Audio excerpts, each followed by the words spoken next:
thought we could read a book called John, Paul, George, and Ben. This is one of my boys' favorite books to read. John, Paul, George, and Ben. Once there were 4 lads, John, Paul, George, and Ben. Make that 5 lads. There was also independent Tom, always off, doing his own thing. John was a bold lad. At the start of every school year, the students were asked to write their names on the chalkboard, and every year it was the same story. John, his teacher would say, "You have lovely penmanship. John, your confidence is refreshing. But John, come on. We don't need to read it from space." Paul was a noisy lad. Before fun was invented, people joined bell-ringing clubs. As a member of Boston's Old North Church, Paul spent hours practicing in the belfry tower. Over time, that bell ringing took a toll on young Paul. All day his head was filled with loud bings and bongs. He had to practically scream just to hear himself talk.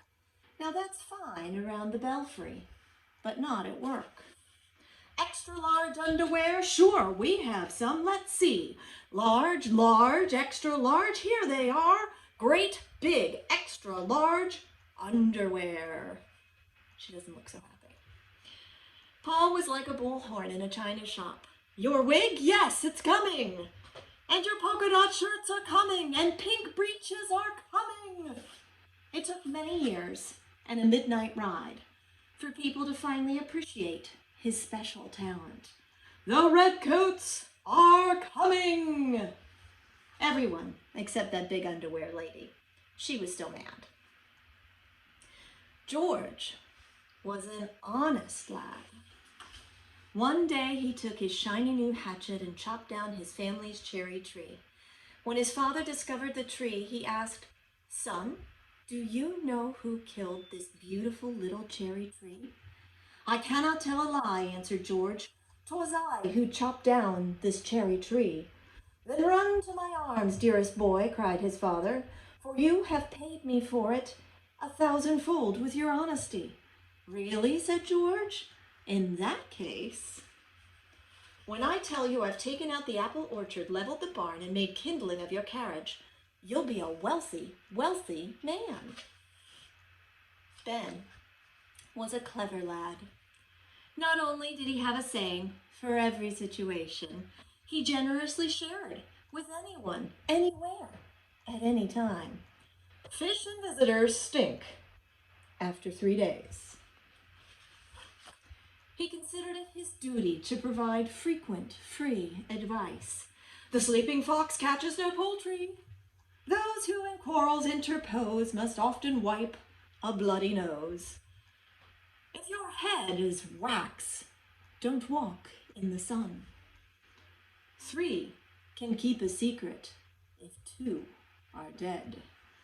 The townsfolk were so taken by his generosity, they came up with a saying, especially for Ben. "Please shut ya big yap." "I like it," said Ben.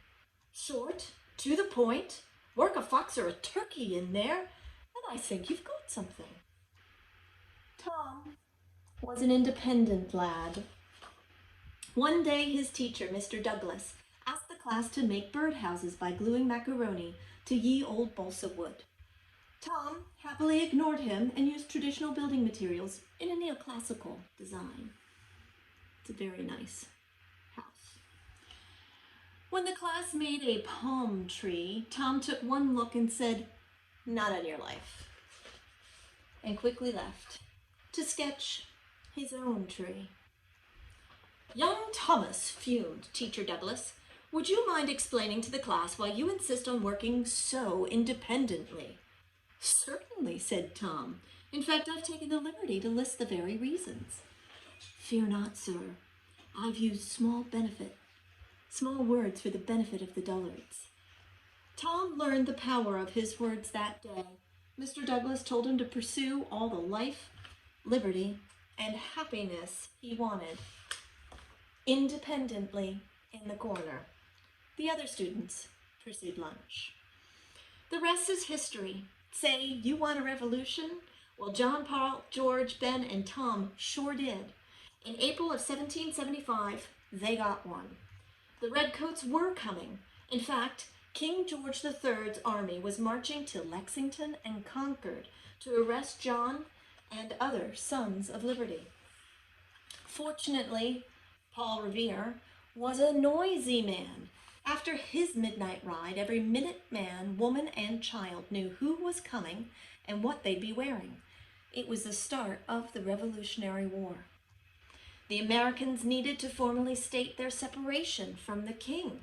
Who better than Thomas Jefferson, an independent man, to write the Declaration of Independence? Simply signing such a document was treasonous and dangerous. Ben Franklin, a clever man, said it best. We must all hang together, he quipped, or assuredly we shall all hang separately. One might think twice about signing his name. Not John Hancock, a bold man, he was the first to scribble his autograph. And man, just look at the size of that John Hancock. The war was won thanks to General Washington. Everyone thought he would make a great king for the new United States of America. But George Washington was an honest man. The last thing we need is another King George, he said. President George, however, has a nice ring to it. Ye old epilogue. George didn't live in the White House like all the other presidents. He was asked to live in New York City, where there aren't so many trees. I hope you enjoyed John, Paul, George, and Ben today. I sure did. Take care.